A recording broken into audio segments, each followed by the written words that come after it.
Is your doctor going to be an idiot? Schools are lowering their standards in the name of equity. Yep. Go ahead, Sunshine. This story really infuriates me because education is important to me. Yeah. You know, I came into public schools not knowing how to speak a word of English. Armenian was my only language, and public schools were still great back then because there was expectation. There were standards, right? And so when you know that your educators believe in you, you rise to the occasion. Grading for equity is the opposite. So let me tell you a little bit about it. So parents whose kids go to the San Francisco public school system, literally, like, they dodged a bullet because the superintendent of schools was quietly trying to implement a new grading system known as grading for equity, which essentially just lowers standards. And if you don't believe me, I mean, just get a load of this video and then I'll fill in some more blanks. Watch. Bad report cards are a thing of the past. Large California school districts are eliminating D and F grades. So students who fail a test or a homework assignment are now eligible for, quote, a do-over or more time to complete their work.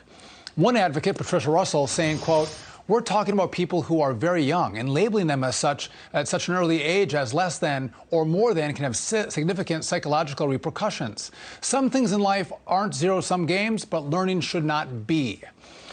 All right. So you need to be able to show that you understand and have absorbed the course material, but under grading for equity, you don't have to worry about getting penalized if you fail to show up to class or if you fail to turn in assignments. There's no homework. The only thing that matters is if you pass like a final exam at the end of the semester, but there's a catch there too, because students can retake the test as many times as they want.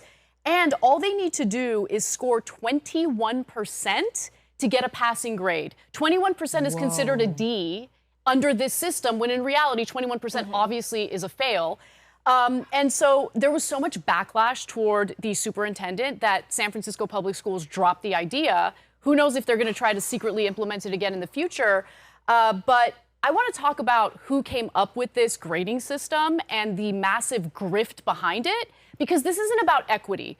I believe that every student, regardless of their skin color, is capable of excellence. And if you have educators who are willing to work with them, show them that they believe in them, they will rise to the occasion. I know that for a fact as someone who, you know, I've taught journalism classes at Cal State Northridge, my alma mater, and, you know, some of these students were left behind. They had some trouble. So I had like breakout classes where I would work with them one-on-one to get them up to speed. And you want to know something? They're brilliant. It's just that they didn't have people believe in them up until the point that they got to me.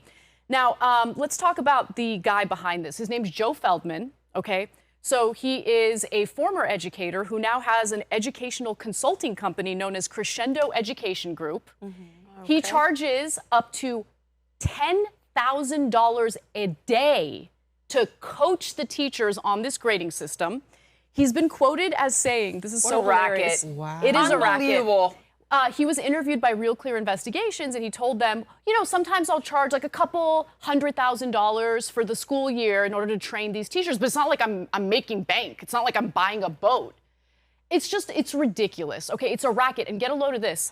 Let's put up a picture of his book, which he forces the teachers to buy in order to do the trainings. So he's like double dipping. This is not about equity. This is about making money by pretending like this is a better grading system that makes students less prepared for life and, in my opinion, is far more racist than anything I've seen in the education system, because it's the bigotry of low expectations. It's disgusting for grift here. It's like the very thing they say that they're putting in place to fix these things is doing more harm than what they're claiming to try to fix in the first place. It is so backwards, man. But there's a grift in it. It's the same grift as like the white fragility lady. What's that woman's name? Robin DiAngelo. Bingo. It's like, I wrote a book and I teach courses because we're all so racist and I'm the white savior that's going to make all the other white saviors not racist. It's such a con. But that's just the macro of that, right? So maybe the micro is that he's putting out this book, and the macro is he's the product of that sort of thinking, which is he can just be an expert because he says so. And so all the kids can just be experts if they say so. You know, this is a larger problem, though. And the reason I say that is because I was just talking to Victor Davis Hanson about something, and he brought it up in the Ivies now.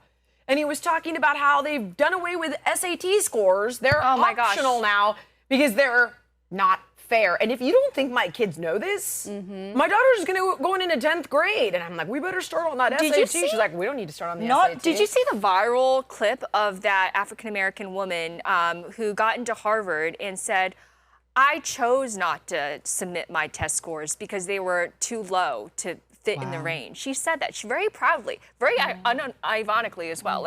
She was completely proud of the fact that she somehow managed to get into Harvard and took the spots of more deserving students. And I wasn't able to get into Harvard. I had a 2390 and I wasn't able to get in. You guys in particular, Asians in particular, we are most hurt by affirmative action. Targeted by this. It's awful. And I just want to say this phenomenon extends into athletics as well. Can we talk about participation trophies? Oh, that God. They now hand out to basically everyone who even bothers to show up. So this is like a cultural thing that we need to fix. And I think, look, I just think kids, if you tell them, we need to lower the standards because we don't believe in you, we don't think that you're capable, it becomes a self-fulfilling prophecy. For the rest of their lives, for the rest of Yes, their lives. for the rest of their lives. 100%. When I was in 5th grade, I've told this story a billion times, so apologies if you've already heard it, but when I was in 5th grade, I was like a very easily discouraged student. I was very sensitive. If I didn't do perfectly the first time, like I gave up. Like I was one of those. But my 5th grade teacher, she was from England. Her name was Miss Robson. She was a hard ass, big time. She didn't want to hear any pity. She didn't want to hear any like, oh, woe is me. She had this big sign in the front of the classroom that said, I can and I will. I love that. And I really internalized that, and it helped me grow as a person. She sent the message that she believes in me. And I want these kids to know you're capable of wonderful things. This garbage is the opposite of that. Absolutely. And can we remember what it was called? It's called grading for equity. This is another extension of the DEI woke policies that has done so much damage to our country. You know, it's just absolutely, as you said, I love the term that you use, the discrimination of low expectations. Yeah, bigotry. People will rise to the standard that you give them. Very true. And so this is actually the opposite of what happened to me in college. We had grade deflation, so only 10% of the class could get A's. We don't need to have it that extreme, but we can't have what Anna was laying out either. Yeah. You know, we need to be competitive on the global stage. Do you think countries like China and South Korea are doing this shit? I don't think so. Of course not. And they have their students working and studying on weekends. We don't need to do that because that's really bad for mental health. But we need to be productive and have, you know, the economic engine to make sure that this continues to be an American century. Because if we don't, it's going to be an Asian century. Do you want to be clear? It's only in high school, though, not colleges. This was correct?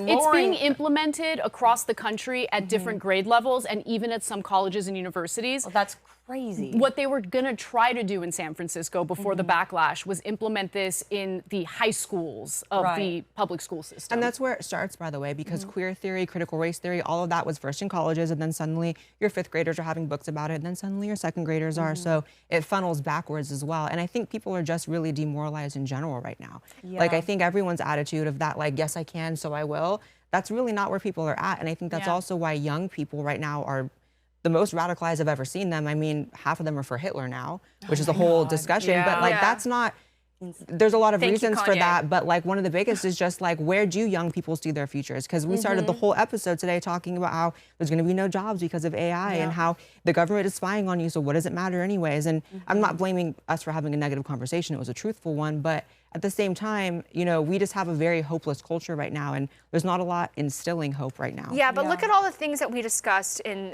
this episode and the previous one about San Francisco being the incubator of shitty ideas. Yes. Last episode, we talked Literally about on the speaking with streets. American men. The Democrats' idea of catering to the white demographic. Now we have grading for equity coming from San Francisco as well. Do we really think that a city with drug addicts on every other street corner, that should be our bastion of reason? I don't think so. And with why Nancy do we have Pelosi people? at the helm? Sorry. No, I mean, just saying, like, Nancy Pelosi and her gang of woke DEI liberals should not be the cultural Can I say one thing authority. about that? You bring up Nancy Pelosi. What a brilliant point. Have you looked at the ways in which these elites always find an excuse for them to exist? I'm sideboarding for a moment, but it's like, I'm a white male governor. Gavin Newsom, but yet DEI for everybody else except me. As a white male, I will dominate the state. Oh, that's a good they point. somehow find this loophole. Of course. You know, to Joe get around Feldman's it. a white guy. My Joe Feldman's kids a still white get guy. into Princeton because Yeah. I can buy my way in or I have influence. But all the other white people, like your kids, don't get in. And I look like this very benevolent character despite holding the ultimate position of power in California. And the fact that all these politicians from San Francisco keep inching their way almost into the White House. You know, you have Kamala. Oh, dear God, help us. You can Yes. see, you can judge a tree by its fruit. You go to San Francisco and it's actually a horror show, and no one understates it, or sorry, no one over dramatizes it when they talk about how there's literally fecal matter on the streets. There's literally needles on the streets. And unlike LA, because there's not a lot of like foreign diplomats always coming in and out, they don't even clean it up for that. Wait, they did clean it up for someone, right? Was it Yeah, like Xi Xi Jinping? Jinping. That's they freaking value, and they really cleaned it up for him. Well, because he respects him. Gavin Newsom That's respects exactly him. right. They have That's a exactly relationship as well. Yeah. That goes Basically, way right. back. Potemkin Village. Yeah. They go way back. There's a whole filthy story there that you can actually read about. Has anybody seen the authors of that book? I think it's called Fool's Gold. And they break down the history of Gavin Newsom and the CCP, and it's pretty damn scary. That's all I'm going to say. And Tim Walz had a relationship with the CCP. Yeah. You know what Kamala's Tim from San Walz Fran. did? He claimed to be in Tiananmen Square when he was in Nebraska. right. I mean, Oh, my come God. on. Like, if you're going to What an lie, at least be a little bit ass. more believable. Yeah. Right. And I think one reason why Gavin Newsom made that trip to China, remember how he went to China, made such a big deal about praising the system and showering praise on Xi Jinping and other Chinese officials. I think he's expecting their help. Oh, for sure. When he runs for president, yeah. Of course he is. And he did, I can't remember if we've covered this, but he created China SF. And this is when he was, I believe, mayor. And then it was like, okay, with the whole idea being, hey, bring your money, come invest in California. Yeah, We're that's going what to it's clear about. all of the red tape, but it was really facilitating their ability to buy farmland. Come buy Yes, our land. yes, and that should be Removing banned. red tape when That we're should be all banned. That should be regulated. You illegal. can't even build a shed in Can your I just yard. talk about what happened in downtown LA? So a Chinese firm, LA politicians allowed a Chinese firm to come in and build like this insane skyscraper. They go bankrupt. And they abandoned the project. So right by it's called the Crypto Center now. I still call it the Staples Center. But nonetheless, right by the big Staples Center, there's this massive skyscraper that's been abandoned. It's covered in graffiti. It's massive. And it's going to cost, I mean, I don't know how many millions of dollars or tens of millions of dollars, but that's going to be our taxpayer money locally that's going to be used to eventually, I guess, destruct that thing, like, collapse it. But right now, it's a huge eyesore. Why are we allowing Chinese firms or any foreign firm to come into our country and build properties on our, soil? Why are we allowing them to buy farmland? Why are we allowing them to buy residential real estate when we're in the middle of a housing crisis and a housing shortage? It makes no sense And to our me. city is burning down China is because a of huge that. problem, but there are other countries at Yes. work too. Like Saudi Arabia owns, I said Texas last time, but I meant to say Arizona water rights. They own our natural resources. They should not be owning our I water. did a whole segment about this. There's a great documentary called The Grab with Nate Halverson, who's an incredible journalist, and he explores how countries like Saudi Arabia, China, for example, are grabbing up natural resources. And it is diabolical. And what's going to happen I recommend if we're everyone ever watch it. in a conflict? So this is like, we should not be auctioning off our natural resources, things that we need to live, to be human beings. There was a to bill foreign on countries. Newsom's desk to block this. He vetoed it. Yeah, he's the worst. He okay? is the Newsom worst. is so pathetic. And look, I'm going to give a shout out to two Republican governors. Okay, that's Greg Abbott and DeSantis in Florida. Not because I agree with them on everything. So all you lefties who might be watching, don't freak out. But they were correct in one thing that I want to give them credit for. They banned foreign investment 100%. in residential real estate, in farmland, in property or land that's close to like military assets. That makes all the sense in the world. And I heard some Democrats argue like, oh, that seems bigoted. No, it doesn't. Bigotry has nothing to do with it. They love that word. Yeah. How can they assign that to literally everything? How have they figured out a way to do It's that? their because one it's trick emotional pony. control. Shuts It's- it down. That's exactly It's right. emotional control. It's wearing off, but it's still. Are we ready to Right move now, on? calling someone a racist doesn't really mean anything these days because it's like the boy who cried wolf. They've done it so many times that no one takes them seriously.